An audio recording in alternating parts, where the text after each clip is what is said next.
1 Coríntios capítulo 3, do verso 10 em diante.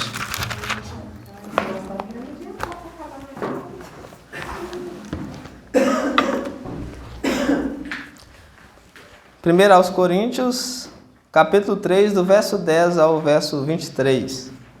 O grande fundamento, né? Paulo vai tratar aqui. Amém? Glória a Deus. Vamos fazer a leitura então do verso 10 em diante. Segundo a graça de Deus que me foi dada, lancei o fundamento como prudente construtor, e outro edifica sobre ele, porém cada um veja como edifica.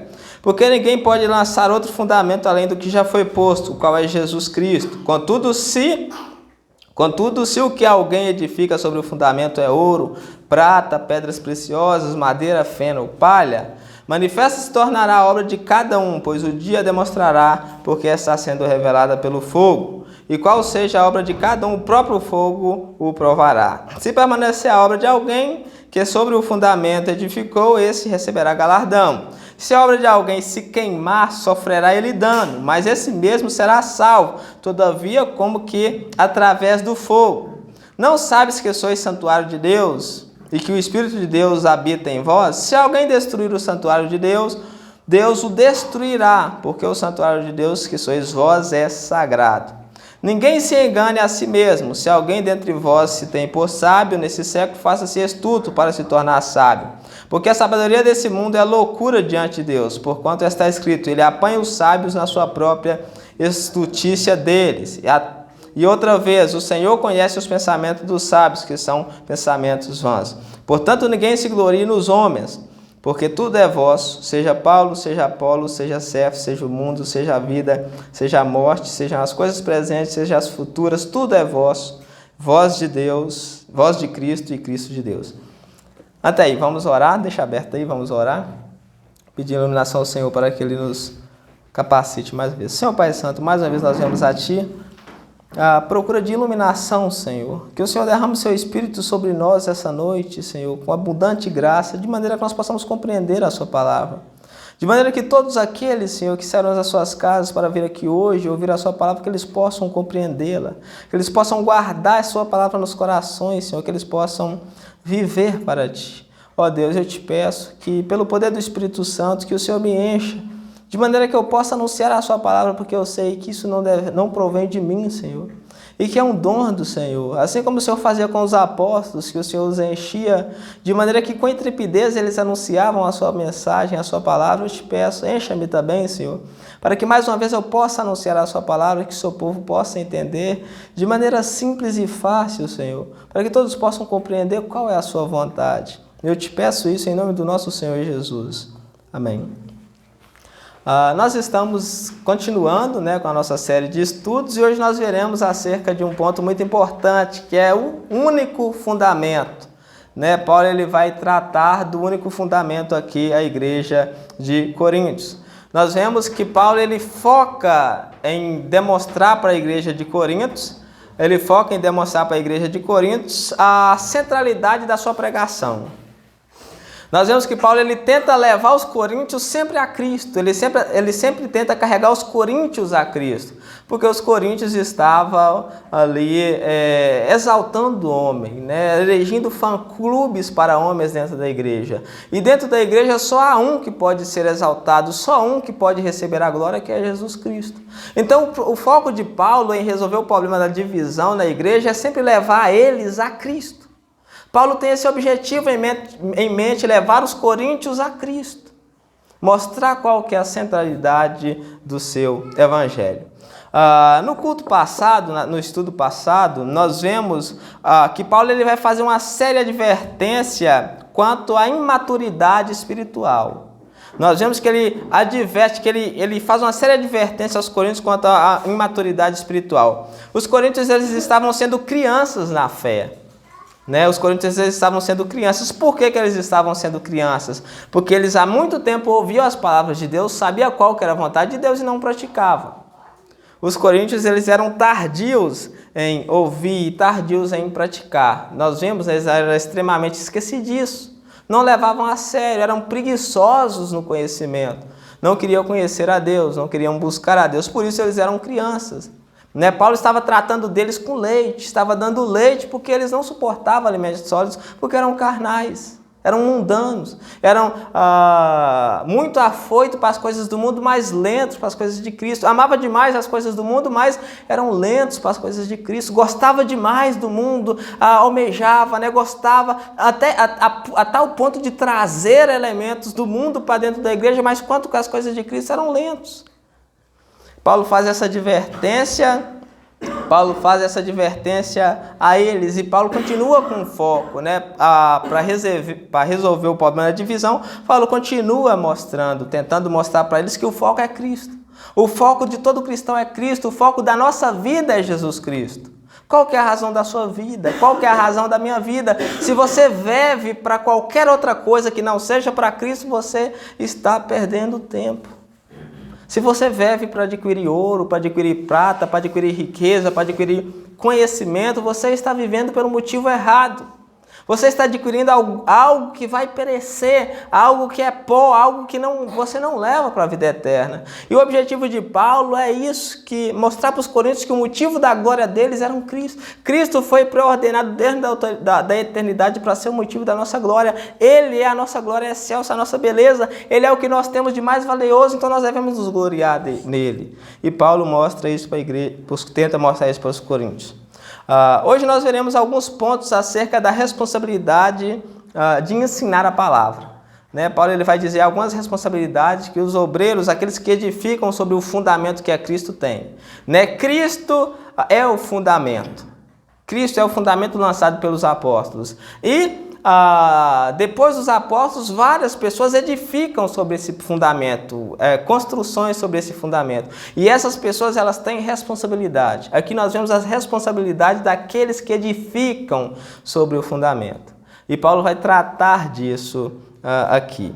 Nesse texto, mais uma vez, Paulo ele vai chamar a atenção dos coríntios a focar em Jesus Cristo, que era o centro da sua pregação. Cristo sempre foi o centro da pregação dos apóstolos, o centro da pregação de todos os homens de Deus. Por isso que Paulo fala, ele é o fundamento, não há outro. Não há outro. Nós vemos aqui que Paulo fala que Cristo é o fundamento, né? Como se nós vêssemos esse salão onde nós estamos. Ele tem uma base. Ele tem uma base. Essa base chama-se de fundamento. E por cima da base tem uma construção. Paulo fala que Cristo é a base que sustenta toda a construção. Mas há pessoas que constroem muito bem sobre essa base. É aqueles que constroem a sua construção, a sua pregação, ela é centrada na pessoa de Cristo. E esse está construindo um edifício sólido. Mas há outros que constroem sobre essa fundação, né, que a sua mensagem ela não é centrada em Cristo. A sua mensagem, além de conter Cristo, né, muitas vezes eles tratam de Cristo, mas a mensagem é centrada no homem. Então é uma obra que vai se queimar. E Paulo fala dessas responsabilidades, né, que eles têm, que os construtores têm. Nós vamos ver alguns pontos, algumas lições, né, para que nós possamos compreender mais acerca dessa responsabilidade, para que nós possamos compreender como que o pregador ele deve ter Cristo sempre, né, como centro da sua mensagem, como que esse ter Cristo como centro da sua mensagem afeta a obra de cada um. Cada um constrói sobre o fundamento, né, mas cada um tem que ver como constrói. Não é só chegar, eu vou pregar a palavra, eu vou ser pastor, eu vou ser padre, eu vou ser bispo, eu vou fazer isso. Não, cada um tem que ver como constrói, porque a obra de cada um vai ser provada pelo fogo. Isso é tão interessante. É como se essa prova pelo fogo é como se Cristo pegasse a obra de cada um e passasse com ela por dentro do fogo.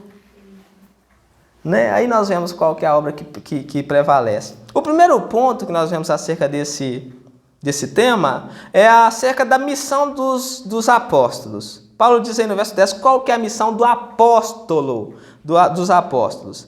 Diz aí, verso 10, segundo a graça de Deus que me foi dada, lancei o fundamento como prudente construtor. Outro edifica sobre ele, porém cada um veja como edifica.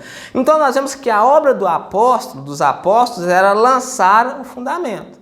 Deus escolheu os 12, né? Tirando Judas, Judas não era apóstolo verdadeiro, depois de Judas veio Matias, no lugar de Judas, Matias. Então aqueles 12 mais Paulo eram apóstolos, só haviam eles. Eles foram escolhidos para lançar o fundamento, para pregar o evangelho até os confins da terra. Eles eram chamados de apóstolos, enviados por Deus para lançar um fundamento. Uma vez que o fundamento já havia sido posto, que era Cristo, não tem mais apóstolos. A missão apostólica encerra ali com os 12 mais Paulo.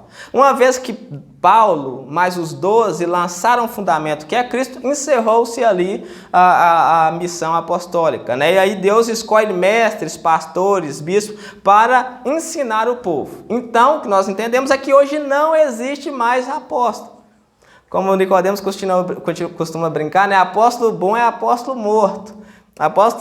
Os apóstolos que eram bons, verdadeiros, já estão mortos. Não existe mais apóstolo. Apesar de nós vermos muitas pessoas que se declaram apóstolas, elas não são. São lobos devoradores. Não existe mais apóstolos. Os apóstolos foram escolhidos por Deus para lançar o fundamento. Eles andaram com Cristo e Cristo escolheu: vocês serão as minhas testemunhas, né, em Jerusalém, na Judéia, Samaria e todos os confins da terra. Uma vez que o evangelho foi posto, uma vez que o fundamento foi lançado, não existe mais apóstolos. Não tem mais apóstolos. Ele diz, segundo a graça de Deus que me foi dada, Deus concedeu uma graça para que os apóstolos fizessem isso, né?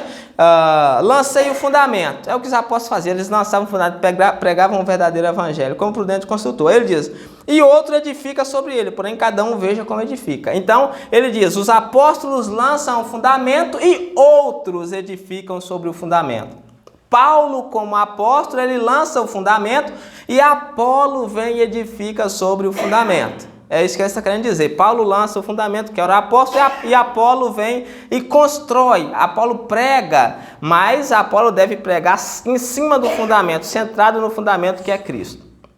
Então esse é o primeiro ponto, né? Depois do fundamento posto, não existe mais apóstolo. Deus chama homens, né, para edificarem sobre esses fundamentos, porém cada um deve observar como edifica.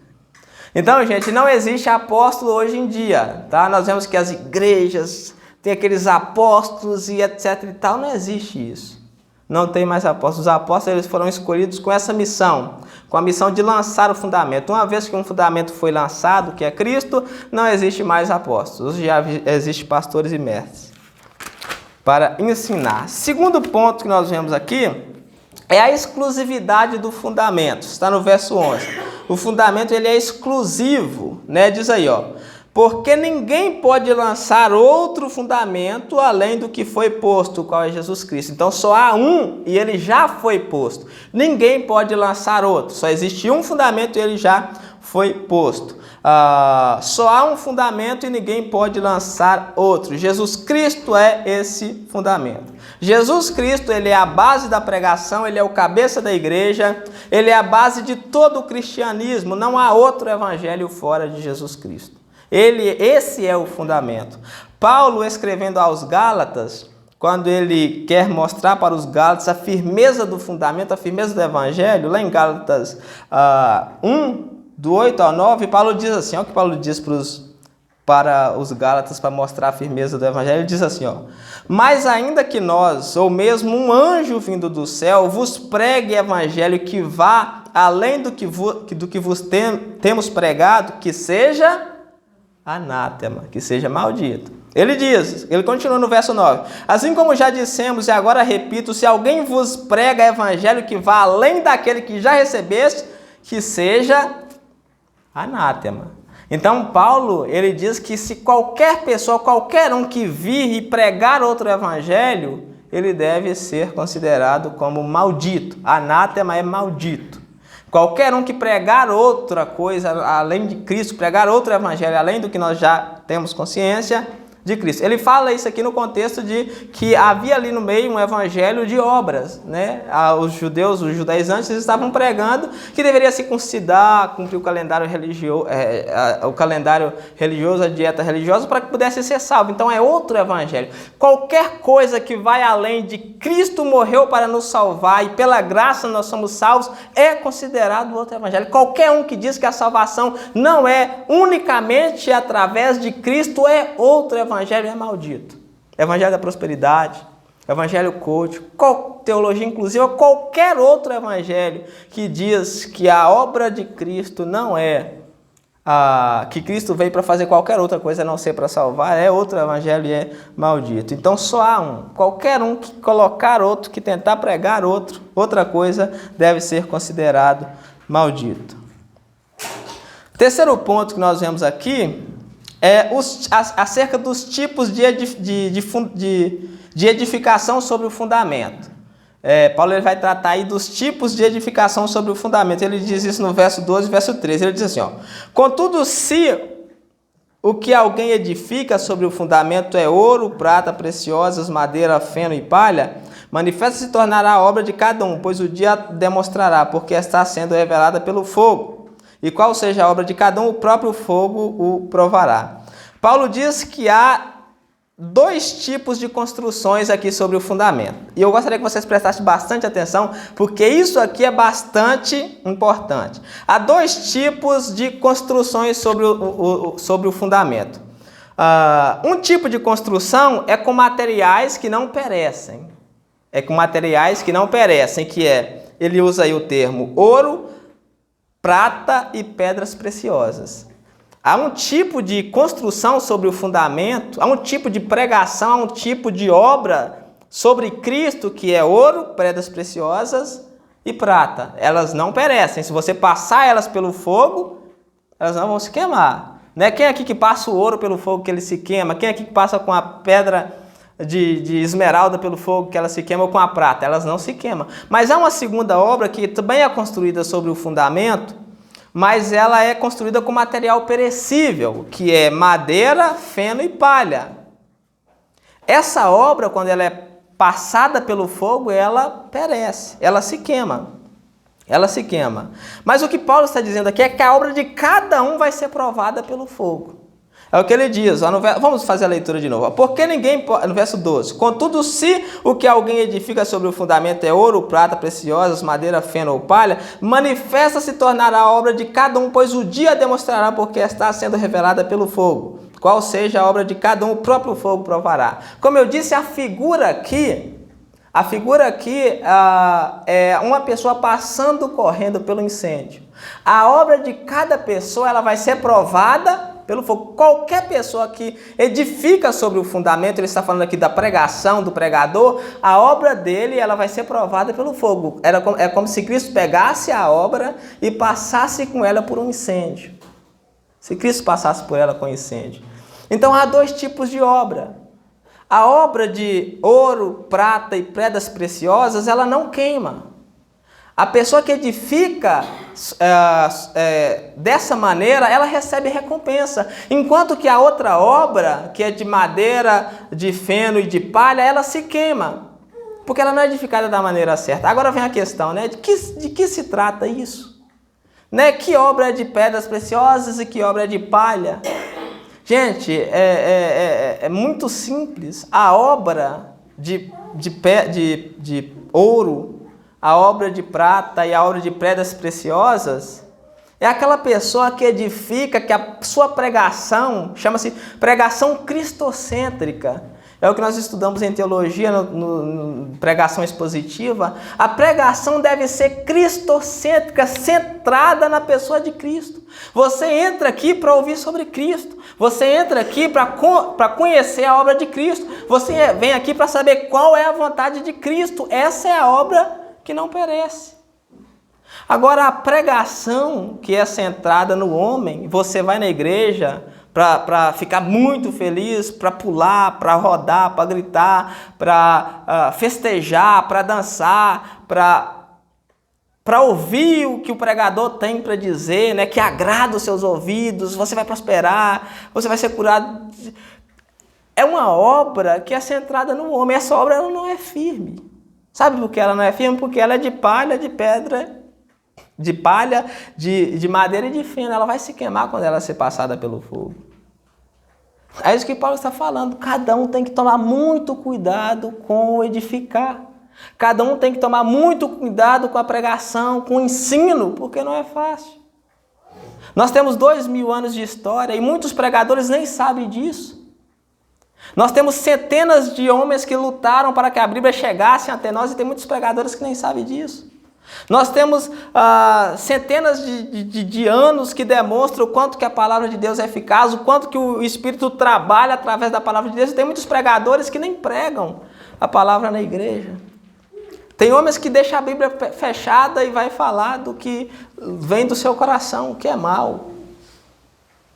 Então essa obra que perece é a obra centrada no homem, é a obra para agradar o homem, a pregação para agradar o homem, o culto para agradar o homem, as igrejas pintadas de preto, cheias de luzes, a pregação gira em torno do homem, é Deus abençoar o homem, Deus prosperar o homem, tudo é para o homem. Né? Nesses cultos fala-se mais do homem, de mim, para você, para nós, do que de Cristo. É uma obra que é uma obra fraca. Não significa que o pregador, né, nessa questão da obra de palha, de madeira, que ele não é crente, porque Paulo fala que ele vai ser salvo. Mas ele vai ser salvo, a obra não. Ele vai ser salvo sem ganhar recompensa nenhuma. É aquela pessoa que passa, igual quando a casa pega fogo, você consegue escapar, mas você não leva nada. Há obras no nosso meio. Muitas pessoas estão nessas obras que ao passar pelo fogo vão se queimar. E muitas pessoas, eu arrisco a dizer que elas gostam mais dessa obra do que da obra de materiais não perecíveis. Muitas pessoas carnais gostam mais dessas obras do que das obras de materiais não perecíveis. Por quê? Porque essas obras elas são centradas no homem. Você vai na igreja para ser agradado, você vai na igreja para soltar a carne, para agradar a carne, né? Então você pula, você dança, você brinca, você conversa igual os jovens, de celular. Então são obras centradas no homem. Essas obras, né, elas serão provadas pelo fogo. Né, o que eu mais aprendo, né, o que eu tenho aprendido muito nesses estudos, nessa época de estudo, é que nós temos que tomar muito cuidado com a pregação. Quanto mais lhe é dado, mais é o quê? Cobrado. Tiago, acho que é Tiago, eu não me lembro bem, diz que as pessoas, né, os homens, não deveriam querer ser mestres porque eles vão ser cobrados mais. Entendeu? Então, a obra deve, como Paulo diz aí, ó, no final do verso 10, porém cada um veja como edifica. Cada pregador deveria ver o que ele está pregando. Cada pregador deveria olhar para o conteúdo da sua mensagem. O conteúdo da sua mensagem é Cristo ou é o homem? O conteúdo da sua mensagem é para agradar a Cristo ou para agradar o homem? Né? Eu vejo muitos pregadores que ficam dias ali pensando numa mensagem para agradar a igreja. O que eu vou pregar para agradar a igreja? Né? Que bênção que eu vou levar ali para agradar a igreja? O que a igreja quer ouvir hoje de bênçãos, né? de prosperidades, de cura? Como é que eu vou fazer para agradar? Então ficam horas, dias e semanas pensando, preparando o sermão para agradar os homens. Ao invés de pregar todo o conselho de Cristo, ao invés de pregar expositivamente as Escrituras. Muitas pessoas não gostam de ouvir, mas é uma obra sólida. É uma obra sólida. Amém? Glória a Deus. Quarto ponto que nós vemos aqui é os tipos de construtores. Paulo ele cita 3 tipos de edificadores que edificam sobre o fundamento. Ele cita 3 tipos de construtores. O primeiro construtor é o construtor prudente, está no verso 14, né? O construtor prudente, ele constrói com temor e a sua obra é centrada em Cristo, por isso ela não queima. Com isso, ele recebe galardão. É o que nós vemos aí no verso 14. Ó. Se permanecer a obra de alguém que sobre o fundamento edificou, esse receberá galardão. Então, esse é o construtor prudente. Ele constrói a sua mensagem, a sua pregação, o culto, a igreja, tudo é para Cristo, tudo é para a glória de Cristo, tudo gira em torno das pessoas conhecerem a Cristo. Esse vai receber galardão. Segundo construtor, é o construtor tolo, né? O construtor tolo, ele usa em sua obra materiais perecíveis. A sua obra não é forte. Apesar de ser sobre o fundamento, o material da construção é fraco e se queima. Essa é a obra centrada no homem. Essa é a obra centrada no homem e não em Cristo. Esse não terá recompensa, esse não terá galardão. Mas se ele for crente, ele será salvo. É o que nós vemos aí no verso 15. Ó. Se a obra de alguém se queimar, sofrerá ele dano. Mas esse mesmo será salvo, todavia, como que através de um incêndio, do fogo, né? Como que através do fogo. Então, o construtor insensato, ele constrói sobre o fundamento, né? A mensagem dele é sobre Cristo, mas é uma mensagem que é centrada no homem. Não é centrada na pessoa de Cristo. Cristo não chamou o pregador para agradar a homens. Muito pelo contrário, o pregador, na maior parte das vezes, traz mensagens de correção, mensagem de exortação, mensagem de advertência para que o povo se arrependa dos seus pecados. E muitos pregadores não fazem isso. A obra deles é para agradar o homem. Eles gostam de alimentar bodes dentro da igreja. Né? Então, essa obra, quando ela for passada pelo fogo, ela se queimará. Quando ela passar pelo fogo, ela não resistirá, porque é uma obra que não é centrada, não é construída com materiais preciosos, que é Cristo. E o terceiro construtor aí, que Paulo cita, é o falso construtor.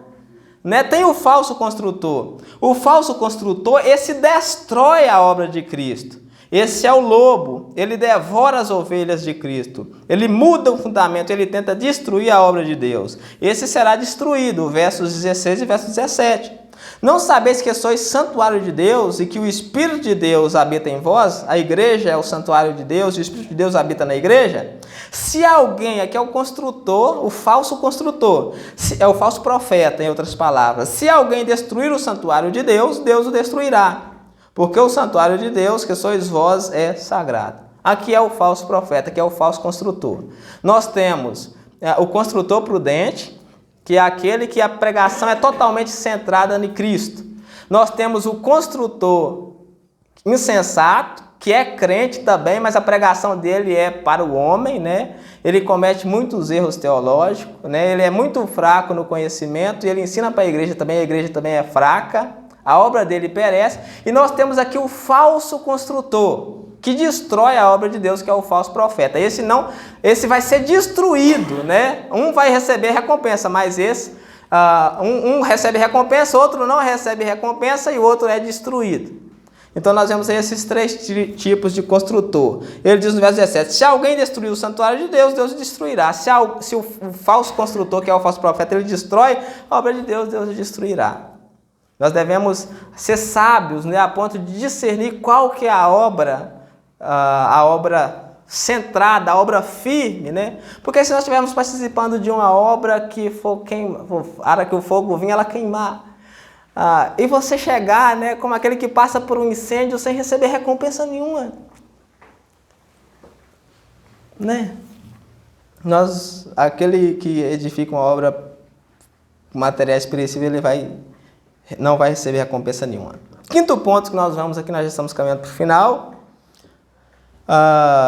Do verso 18 ao verso 20, Paulo faz uma advertência quanto à insignificância da sabedoria humana. Por que Paulo faz isso? Só lembrando que o problema da divisão, ela era centrada na sabedoria humana. Os coríntios, eles gostavam de ouvir aquilo nas pastas e eles aplicaram aquilo aos pregadores. E uns dizem, eu sou de Paulo, Apolo de Pedro. A fé deles estava sendo apoiada em sabedoria humana. E Paulo vai dizer aqui que a sabedoria humana não é nada, ela é loucura diante de Deus. É loucura diante de Deus. Vamos fazer a leitura então do verso 18 ao verso 20. Diz assim, ninguém se engane a si mesmo. Se alguém dentre vós se tem por sábio nesse século, faça-se estulto para se tornar sábio. Paulo fala, ninguém se engane. Se você acha que você é sábio demais nesse século, se faça de tolo para que você seja sábio. Ou seja, a sabedoria, né, ela não tem nenhum valor diante de Deus, principalmente a sabedoria desse século. Ela não pode nos levar a lugar nenhum. O que o homem tem de mais sábio não pode levá-lo ao conhecimento de Deus. Os cientistas, que é o que os teólogos da natureza, né, os que mais conhecem a sabedoria humana, eles são os que são mais perdidos, porque eles não conseguem compreender Deus. A sabedoria desse mundo não pode atingir o conhecimento de Deus. Então, o que se acha sábio nesse mundo deve se considerar tolo, para que aí sim ele possa ser sábio. O que eu posso estar querendo dizer é que aqueles que se apoiam na sabedoria humana, né, você deve deixar de bobeira, você deve se apegar a Cristo, porque Cristo é a verdadeira sabedoria. Ele continua, verso 19, porque a sabedoria deste mundo é loucura diante de Deus, porquanto está escrito, ele apanha os sábios na própria estutícia deles. Né? Os sábios que acham que são sábios e acham que estão conseguindo alguma coisa, Deus os apanha na própria estultícia. Quanto mais ele é sábio, mais tolo ele se torna. Quanto mais ele se acha sábio, mais tolo ele se torna, porque a sabedoria é loucura diante de Deus. É por isso que Deus não escolheu os sábios desse mundo, mas os simples, porque os sábios são orgulhosos. Os sábios acham que são melhores do que todos. Os sábios acham que são autossuficientes demais. Enquanto que os simples abrem o coração para a mensagem. Enquanto que os simples abrem o coração para Cristo. Enquanto que os simples abrem a porta para Cristo. E com esses Cristo entra e ceia com ele. Ele continua no verso 20. O Senhor conhece os pensamentos dos sábios. Deus conhece quais são os pensamentos dos sábios. E sabe que eles são pensamentos vãos. Olha só que interessante, os pensamentos dos sábios são pensamentos vãos. Eles podem arquitetar uma Ferrari na sua consciência, mas são pensamentos vãos. Por que são vãos? Por que os pensamentos dos sábios são vãos? Porque os pensamentos dos sábios, nos pensamentos dos sábios não está Cristo. Talvez aquele irmão que é o mais simples, né? o mais sem estudo da igreja, é o mais sábio, porque nos pensamentos dele tem Cristo. Ele conhece, ele tem o maior conhecimento do universo, que é Cristo. Enquanto que no sábio, nos pensamentos dos sábios, não tem Cristo, por isso são pensamentos vãos. São pensamentos que não nos levam a lugar nenhum. O pensamento do tolo é mais sábio do que o pensamento do sábio, porque o pensamento do tolo muitas vezes tem Cristo, e o pensamento dos sábios não os leva a lugar nenhum, porque não tem Cristo nele. Deus conhece o pensamento dos sábios, são pensamentos vãos, não tem Cristo, não tem salvação, não tem expiação, não tem fé neles. Aí Paulo, ele conclui aí o problema da divisão, né? Ele vai concluir o problema da divisão nos versos 21 até o verso 23, ele diz assim, portanto, ninguém se glorie nos homens, porque tudo é vosso. Paulo fala, vocês não devem se gloriar nos homens. E aqui nós vemos algo interessante. Ele acaba de dizer no capítulo 2 que o motivo da nossa glória é Cristo. Então, por que eles estavam se gloriando nos homens? O motivo da divisão, que estava causando a divisão, era justamente se gloriar nos homens. E Paulo diz, não se glorie nos homens, por quê? Porque tudo é vosso. Eles diziam, eu sou de Apolo, eu sou de Paulo, eu sou de Pedro. Paulo fala, não se glorie neles, porque eles são seus. Gente, aqui nós vemos algo extraordinário. A igreja não é do pregador, mas o pregador é da igreja. Os pregadores estão para servir a igreja. O problema dos coríntios é que eles achavam que eles eram dos pregadores. E por isso eles estavam divididos. Mas os pregadores é que eram da igreja. Ele diz, no verso 21, portanto, ninguém se glorie nos homens. Não se glorie em Paulo, não se glorie em Apolo, não se glorie em Pedro. Porque tudo é vosso, os pregadores são seus. Os pregadores são seus servos. Cristo colocou os pregadores aqui para ser servos, né? A igreja não pode idolatrar pregador, não pode idolatrar pastor, não pode idolatrar mestre, porque os pregadores são servos da igreja. Quem está aqui na frente pregando é seu servo, está aqui para te servir. Está aqui para trazer a palavra de Deus, para te servir. Os pregadores são da igreja. Ele continua, ó, seja Paulo, ele diz, não, os pregadores, porque tudo é vosso. Paulo é seu, seja Paulo, seja Apolo, seja Pedro, seja o mundo, seja a vida, seja a morte, seja as coisas presentes, seja as futuras, tudo é vosso. Tudo é da igreja. Tudo pertence à igreja. Deus deu tudo para a igreja. Tudo Deus deu para a igreja. Deus deu a vida, Deus deu a morte não tem mais poder sobre a igreja, Deus deu a vitória sobre a morte, Deus deu o mundo que há de vir, Deus deu tudo para a igreja, tudo é da igreja. Por que a igreja estava se gloriando nos homens? Cristo, o fundamento, é o centro. A glória dos irmãos deve ser em Cristo, que é o fundamento. Aí ele conclui no verso 23, e vós de Cristo. Tudo é da igreja, os pregadores são da igreja, o mundo, todas as coisas são da igreja. Mas a igreja é de Cristo. A igreja é de Cristo. E Cristo de Deus. É assim que ele conclui. É assim que ele esclarece cada vez mais. Porque não pode haver divisão. Porque tudo é da igreja, tudo é da igreja. É a igreja de Cristo e Cristo de Deus. Então o motivo da glória deve ser Cristo. Porque nós somos dele. Paulo diz, vocês não são dos homens, vocês são de Cristo. Eles estavam se gloriando, eu sou de Paulo, eu sou de Apolo, eu sou de Pedro. Para falar, não, vocês não são dos homens, vocês são de Cristo. Tudo é de Cristo e Cristo de Deus. Aqui é interessante que nós vemos aqui que tudo vai se englobando, tudo é da igreja e a igreja é de Cristo e Cristo de Deus. Né? Ou seja, tudo é de Deus e de Cristo. E Cristo deu para a igreja. Amém? Glória a Deus. Então eu vou finalizar com a conclusão. Vou concluir com uma frase. Acho que é uma frase. A conclusão que nós temos de tudo isso, é que Cristo, ele é o único fundamento. A igreja, a pregação, os pastores, os mestres, todos eles devem ter Cristo como centro. O culto, ele é cristocêntrico. O culto é teocêntrico, é Deus no centro. É Cristo no centro. O culto aqui é para Deus, o culto é para Cristo. É por isso que nós não fazemos, não louvamos qualquer outra pessoa que seja no culto. O culto é para Ele. Nós não fazemos um culto para as mães, um culto para os pais, um culto para os filhos, um culto para isso, o culto é para Deus. Né? Na igreja reformada não há culto para as mães, não há culto para os pais, o culto é para Deus. Nós estamos aqui como servos de Deus. É claro que nós sabemos que as mães, os pais devem ser homenageados, mas o culto é para Deus. O culto é para Cristo. Nós estamos aqui para cultuar o seu santo nome. Então, se o nosso culto não for centrado na pessoa de Cristo, se o nosso culto não for alicerçado no fundamento, Deus não aceita. Deus não aceita. Nós precisamos ter muita sabedoria para julgar, né, se o nosso culto, se a nossa pregação, se os nossos pregadores, os nossos mestres, os nossos obreiros estão pregando sobre Cristo. Porque se eles não estiverem pregando, se o centro da mensagem deles não for sobre Cristo, ele está construindo uma obra de palha, de feno e de madeira. Quando ela passar pelo fogo, ela vai se queimar. Né? Vai sofrer dano. A igreja sofre dano porque a obra é fraca. A igreja ela é jogada de um lado para o outro. Ela não consegue entender, ela tropeça, ela cai, ela dá um mau testemunho porque a obra é fraca.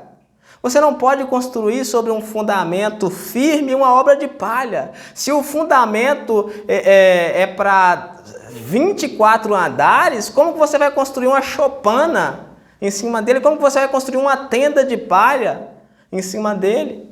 O fundamento ele dá para construir 20 andares, um prédio de 20 andares, e tem pessoas construindo sobre ele uma choupana, uma casa de pau a pique, né? uma palhoça, uma xoxa. Essas obras se queimarão e nós não podemos ser coniventes com isso. Nós precisamos, se o pregador um dia ele se afastar desse caminho, você deve chegar para ele e falar, eu quero ouvir sobre Cristo. Né? Nós vemos há muito tempo no púlpito, quando o pregador chegava para pregar, havia uma plaquinha no culto que estava escrito lá, nós queremos conhecer a Cristo. Nós queremos ouvir acerca de Cristo. É só Cristo. O pregador já chegava e já ouvia, né? Nada além de Cristo aqui na igreja. Nesse púlpito não deve pregar nada além de Cristo. É só Cristo, Jesus aqui. Eu quero saber a obra de Cristo. Eu quero saber como que eu sou salvo. Eu quero saber acerca da salvação. Eu quero saber acerca da vida eterna. Eu não quero saber de coisas dessa terra. Então a nossa obra, para que ela possa ser forte, ela deve ser centrada na pessoa de Jesus Cristo. Na sua obra redentora. No seu grande amor com o qual nos salvou. Com o qual morreu no nosso lugar. O qual deu a vida para que nós pudéssemos ser salvos. O amor de Cristo nos constrange, julgando isso, que Ele morreu quando nós ainda éramos pecadores. Quem aqui não consegue ver tal coisa? Amém? Vamos orar? Com a cabeça fechada, vamos orar nesse momento. Senhor Pai Santo, mais uma vez nós viemos diante de Ti, em nome do nosso Senhor Jesus Cristo, para Te agradecer, ó Deus, por mais essa oportunidade que o Senhor nos deu. Muito obrigado, Senhor, por nos ouvir, nos fazer ouvir acerca da Sua palavra, acerca da grandiosidade da Sua palavra, acerca do seu fundamento. Por favor, ó Deus, nos ajude a ser uma igreja bíblica, a ser uma igreja sacra, santa, uma igreja que prega a Sua palavra, uma igreja que é centrada, que a teologia é centrada na pessoa de Cristo, que a pregação é centrada em Cristo, é centrado na Sua palavra, é centrado no Seu santo evangelho. Nos ajude, ó Deus, a viver para Cristo, nos ajude a pregar a Cristo, Senhor, eu te peço no nome dEle, no nome do nosso Senhor Jesus Cristo, mais uma vez. Amém.